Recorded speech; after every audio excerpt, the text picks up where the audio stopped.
Hi friends எல்லாரும் வணக்கம். நம்ம டிஎன்பிஎஸ்சி சேனல்ல இதற்கு முந்தைய வீடியோல இந்த கொஸ்டினுக்கான ஆன்சர் உங்களுக்கு கேட்டிருந்தேன். ஸோ இதற்கான சரியான விடையை பார்த்தலாம். தேசிய ஊரக வேலைவாய்ப்பு உறுதியளிக்கும் சட்டம் 100 நாட்கள் வேலை கொடுப்பதற்கான டேசாம் ஆண்டு அறிமுகப்படுத்தப்பட்டது.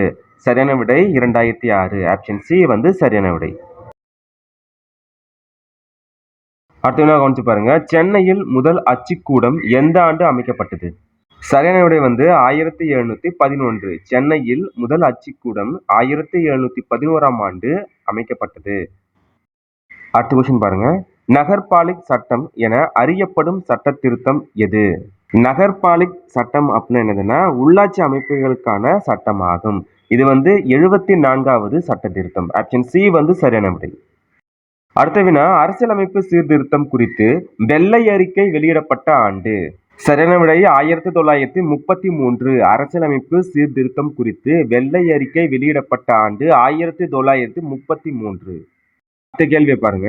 ஒரு அலைவெண் வரைவின் உச்ச உயரம் எவ்வாறு அழைக்கப்படுகிறது? சரியான விடை முகடு. அடுத்த கேள்வியை பாருங்க. மவுண்ட் அபு எந்த மதத்திற்கு பெயர் பெற்ற தலமாகும்?